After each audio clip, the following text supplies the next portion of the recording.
Hello, everybody, and welcome to the Glory Reds podcast. It's your boy Don Benito, and there is so much to talk about. There's been a very, very eventful week. There is so much to talk about. We are going to be talking about Miles Lewis-Skelly, the Arsenal left back that has been out of favor in Arteta's team. Apparently, Manchester United are in for him. We'll be talking about that. We are also going to be talking about the additional left back positions that Manchester United are looking to strengthen. Apparently, Manchester United are in the hunt for a left back. So we are looking into that. Names like Lewis Hall, Nathaniel Brown, even Alphonso Davies has been mentioned. So we'll be talking about that. The next thing that I want to talk about is Sandro Tonali, Newcastle's top midfielder. He is coveted by everybody. As a matter of fact, all the midfielders that Manchester United have been linked with are coveted by everybody. Everybody wants to strengthen this summer. It's going to be a busy yet very tricky summer this summer. So I am looking forward to it. I'm looking forward to seeing the promises of Manchester, whether they're going to deliver, because the way things are happening, there's going to be so much competition. And the way I know Manchester, you know what? Let me save that for the show. Then there's the manager hunt is still on. Nagelsmann, Luis Enrique, even Carlo Ancelotti. What's going on there?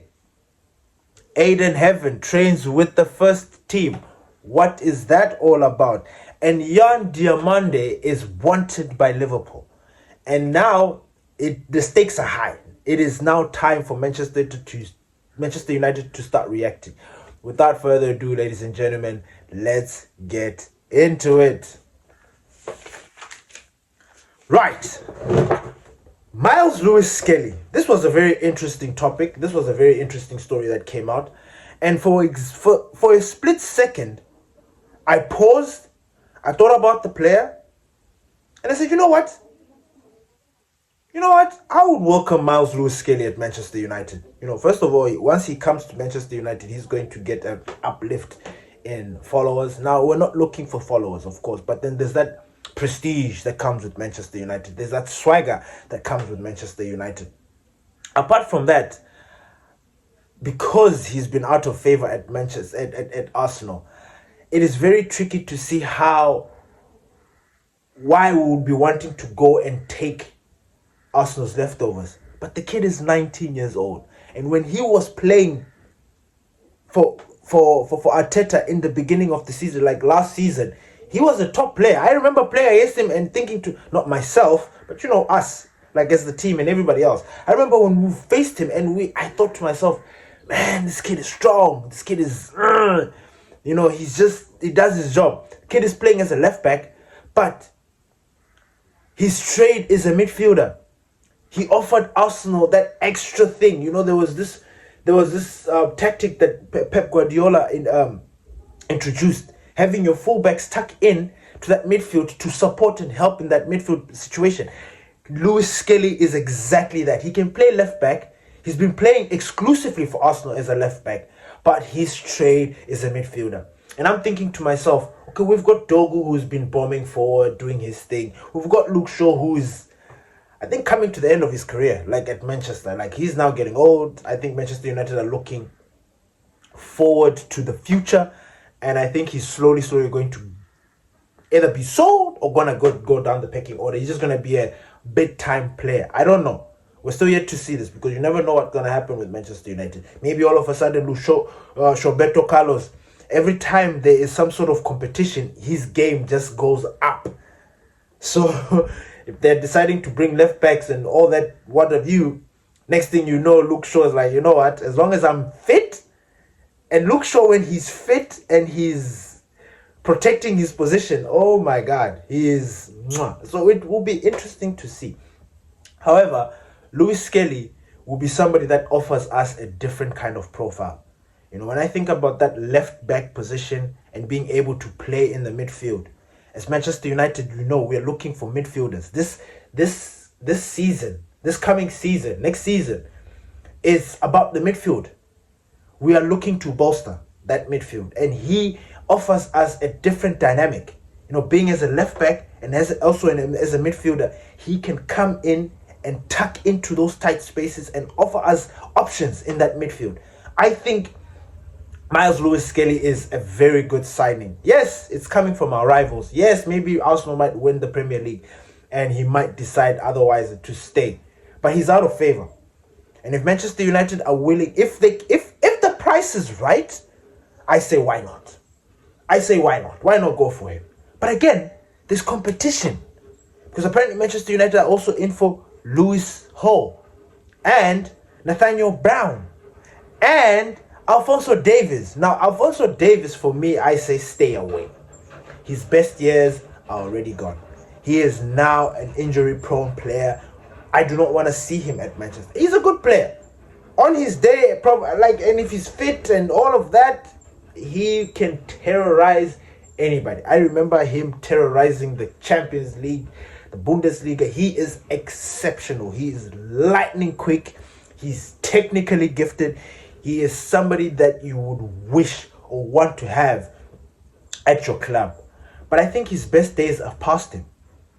I think he has given his all. Like now he's just in that injury table every single time. And it is a concern. If Manchester United pay a lot of money for him, I would be very concerned about that because we need somebody who's going to be fit and playing week in, week out. That's the important thing about a title challenging team. Not having a lot of injuries, having all your players available playing week in, week out.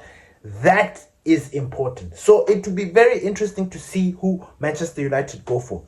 Lewis Hall is a player that is coveted by everybody.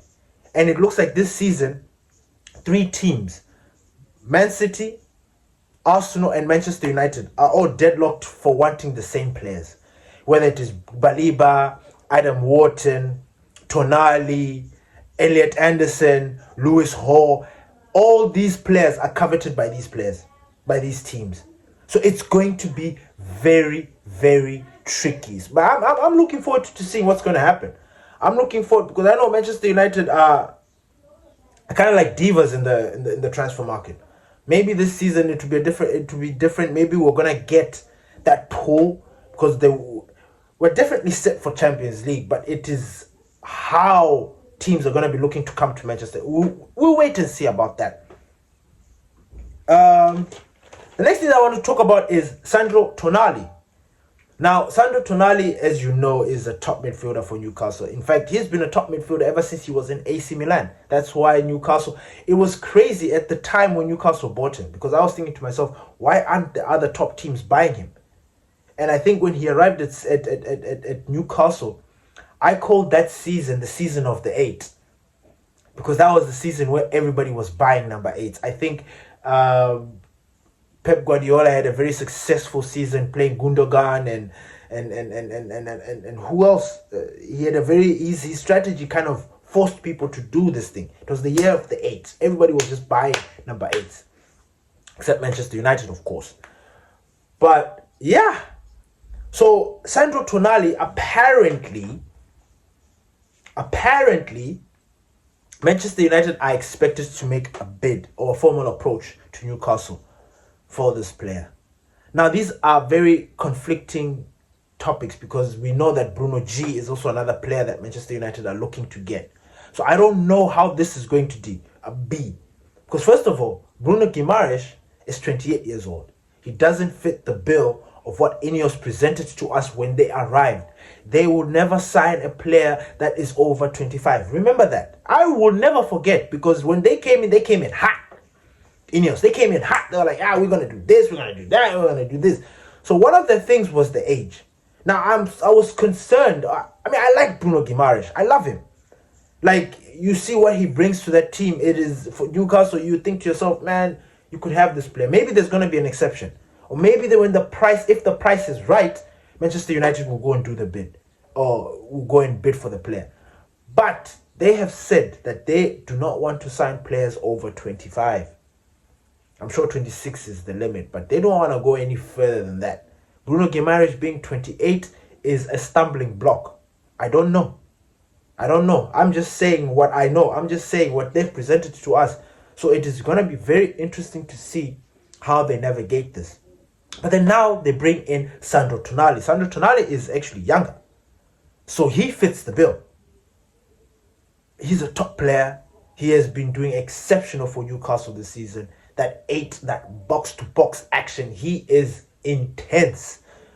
But there are also stories that he might want to go back to Italy. I don't know. He's having a very stellar season in England. I don't see him going back. If he goes back, hey man, do you, boo-boo. But I think if he wants to elevate his game and if he wants to elevate his popularity and what he wants to be as a footballer, I think he stays in the Premier League. And Manchester United are willing to do the business. Now, apparently, according to this article that I read, Tonali has been seen as the top of the pick. He is the one that Manchester United, he's now gone ahead of Elliot Anderson, Adam Wharton, Carlos Baliba. He is top of the priority list. Now, I don't know how that makes you feel, because you know how long we've been covering this midfield situation. You guys know. Like, this is now over 6 months, like, we've been covering this midfield situation. This week, this guy is at the top of the list. This guy, Manchester United are into this, and that. And you're just thinking to yourself, oh, damn, what's going to happen? Who are we going to pick? Is this going to end? Blah, blah. Like, this is so much. So, Tonali is... Manchester United are going to make the bid at the end of the season for Tonali, which I think is going to be too late, because with everybody coveting players, I'm looking at other clubs, the way they are moving. Clubs that are looking to strengthen their team. Liverpool is one of them. Liverpool are going to go through an exodus of players, and they're also going to try and bring in a lot of talent. So it's going to be very tricky. You look at Manchester City, they're also looking to bring in players. Arsenal are looking to strengthen even more. And let's not forget the other teams that are around the Premier League and outside of the Premier League that are going to be looking to come and purchase players from the Premier League. So it's going to be a very tricky situation. So I'm just concerned for Manchester, as we tend to be a little bit slow. We don't do well. We don't do particularly well when we are in competition with another club. When it comes to bidding, we don't do too well. I don't know if these guys are going to get better in their negotiations. I don't know if they're going to do, because again, we are not trying to sign players for astronomical amounts of cash. We're not trying to give out a lot of salaries to these players. No. I think Casemiro leaving is one of those examples of Manchester United trying to lose their wage bill. I think the only player that's going to have a high salary at Manchester United is going to be Bruno Fernandes. And we all know why. Because he is the best. He is the Magnifico. So he's the only one that's going to have a salary that fits his bill. But everybody else is going to be having a normal salary. No more this thing of giving crazy amounts of cash to these players who don't perform. In fact, they come there and then they flop. But then at the end of the day, they've collected all this money. I mean, we've got Sancho is one of them. Marcus Rashford is also another one. I know it's crazy to say that, but after we gave him his new contract, so it's just one of those things that's happening. So I don't know who Manchester United are going to go for. Because I know Elliot Anderson, for one, they're just admirers. There's not been any formal bid or any kind of approach. I think, if anything, the only team that really wants Elliot Anderson is Man City. And Man City. Man City have just been locked into one. So I know if they want him, they're just going to go get him. So it's going to be interesting to see how we move on with that. The third thing that I want to talk about is the manager hunt. The manager hunt seems to be heating up. Manchester United are still looking for options. Apparently, Julius Nagelsmann is a manager that is interested in the Manchester United job. Then there's Luis Enrique. I don't know what's really going on with Luis Enrique. And with him, all I can say is, until they start proper negotiations, until they actually go speak to him directly, which I believe they have, and he has turned us down. But when you read the stories, it sounds like speculation. So you're not really sure. So until at the end because everybody's waiting for the World Cup to end. After the World Cup, everybody's going to see how they can move on and plan their future properly, because that seems to be the benchmark. So I will see. Luis Enrique and PSG, I don't know what's really going on there. I don't know if he's still wanting to play, if he still want to sign a new contract or what, but there's reason why Manchester United has been thrown into this. Nagelsmann, however, is somebody that is waiting for the World Cup. He is apparently also looking, like he's now like, no, hey, you guys want me? Come and get me. My only concern is now us getting these managers and then they come there and flop. Like, for real. Because we've done this. I've said this already. Michael Carrick, I know people do not trust what he's doing. He is a coach. He's not a manager. Because that's the criteria that they want. These guys don't want a manager. They want a coach. Somebody who they can tell what to do. So unless they're going to flip that and say like, okay, no, we're looking for a manager, and then he will have veto, and then he will have control, blah, blah, blah, blah. That's something different. But according to what these guys want, it is impossible. It is impossible. And I think Carrick is the right guy. I really do. Because I know he's a hands-on guy with the team. I mean, his record speaks for itself. We've not lost as much as people think. In fact, when we're looking at the 2026 leaderboard, Manchester United is top. And Michael Carrick is at the top. You know? Now, that's not coincidental. Maybe you could say that that's also because we're playing less games. But he's come in and changed. Yes, he's had help with Amorim, because Amorim is the one that has set up the table for him. I do not want to not give Amorim his credit or his props or his flowers for what he has done with our club. Getting rid of the bullshit, and then also now bringing in a different kind of harmony, peace in the club. So I give credit to Amorim for that. Then Michael Carrick has just taken that and ran with it. So these two managers, I don't know. I really don't. Then there's Carlo Ancelotti. I was watching Brazil against France. I'm looking at it and I'm like, Brazil are not favorites for this World Cup. It's going to take a miracle for these guys to win this World Cup. Now, if he doesn't do well with the Brazilian team, that's just going to open doors for him to want to now go back to club managing. And I think that there's an opportunity there. We'll see. We'll see how that pans out. The next thing that I want to talk about is Yan Diomande. As you know, Manchester United are looking to strengthen the left back position, the midfield position, and they want to bring in a left winger. Now, as you know, Mohamed Salah is leaving Liverpool. He's already done his farewell, kind of like Casemiro. Now, Liverpool are scrambling to bring in players to replace him. And you know Liverpool. They are not shy of spending. We've seen that this past season, like this season, the spending that they went with Ekitike, Isaac, and all of that, what have you. We've seen that they're not shy. They're going to do everything in their power to sign somebody to replace, what's his name? Mo Salah. Now, of course, the stories you've heard that Liverpool also looking to bring in Olise. But one of the names that struck me and that hit me hard, and I just thought to myself, oh boy, like we can't catch a break, is Yan Diomande. Yan Diomande is now coveted by Liverpool. Liverpool are looking to strengthen their team and bring in Yan Diomande. We wanted to strengthen our left wing position by bringing Yan Diomande. He's 19, he fits the bill, he's crazy, technical, like he is technically gifted to a fault. Like, he is amazing and he is electric. He will offer us a different kind of dynamic in that left wing position. And not to make things matters worse or juicy, whatever the saying is, he's Amad Diallo's countryman. It makes sense.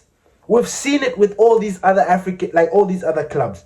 They have got two African players from the same country. We've got Everton with Gaye and Dye. We've seen. You guys know what I'm talking about. It's not like I'm talking out of my ass. We've seen this thing. So I thought Manchester United, when they wanted Yan Diomande, they were trying to have this, this brotherhood and because they've got Ahmad there, they want to bring this guy in there, and that's what I thought. But the more I think about it and the more I see this thing, it looks like that's not even the case. I don't even know if Manchester United have made approaches to RB Leipzig for the signature of this player. But I can guarantee you, these other teams, they do not waste time. That is based on history. They do not waste time. They want a player, they're going to go after this player and they're going to get him. We're just going to be sitting there, scratching our balls and just thinking to ourselves, like, what the hell? We could have got this player. We could have got this player. Blah, blah, blah, blah, blah. So that's just something that I'm worried about. I'm really worried about. There's so many stories this past week that have caught my eye and I'm just thinking to myself, what are we going to do? Because everybody, I know we are also into it. Like, I know we're in the mix. I know we're Manchester. I know we are the club that is always linked to everybody. I know it. I get it. Every story has to have Manchester United in there. I get it. But at the end of the day, when the club doesn't actually do the things and make it's all useless. It's all for nothing. It benefits the other people. It benefits those other clubs that, or the player or whatever, to be linked so he can get other suitors or something like that. It never really benefits us unless we get the player. It never does. Being linked to Manchester United is like a stamp of approval. It's like, okay, Manchester United want you, boom, the rest of the world will want you. Or Manchester United want you, boom, this is how we sell our stories. So these are the concerns that I have. Being linked to all these players and not being able to get any of them. That for me just doesn't work. That doesn't work. And this coming season, we need to strengthen. We need to strengthen our team. So it's going to be very interesting to see how Manchester United move on through this. The last thing that I wanted to talk about is Aiden Heaven. Aiden Heaven was training with the under 21s, right? Yeah, under 21s. He was there for the international break. But apparently he was promoted to train with the first team for the Three Lions. And I thought that was a big story. I actually thought that was something very good. I was impressed by it. I was like, yeah, get in there. Because, I mean, I, for one, has been somebody that was on Aiden Heaven's back. Like, I thought to myself, I actually thought that he was going to be the flop of the season, this season. Can you believe that? In the beginning of the season, I thought this guy was going to flop. I thought he was not going to get a chance. I thought he was not going to do his thing. But just before Ruben Amorim left, and when we were now having these injury crises, this guy, Aiden Heaven, was absolutely phenomenal. He is, I saw something about him that I just knew that, you know what, we have a gem of a defender in Aiden Heaven and Lenny Yolo. We've got gems. These guys are the future. That left, and the stories that I heard about him, like, he's a fun guy, loving, all charismatic, but the moment he steps onto the pitch, it's like, he's like beast mode. And we've seen it. He's got a deft left foot. He has a way of breaking play. I love him. I'm even sorry for thinking that he was going to flop. So when I heard this story that he was promoted to the first team, I was impressed. I mean, obviously he's not going to be promoted to play with them, but he was promoted to train. And Thomas Tuchel wanted to see what he's all about and see how he can incorporate him. Because apparently, because Harry Maguire is aging, he's seen as the next best thing to fit into that bill. So I was very happy for him.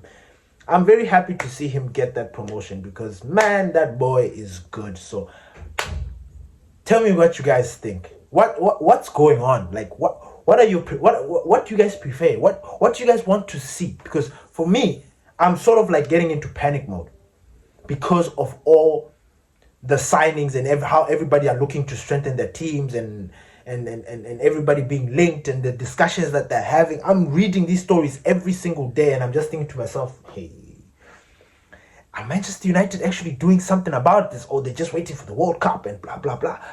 It's annoying. Thank you, everybody, for listening to the Glory Reds podcast. Peace.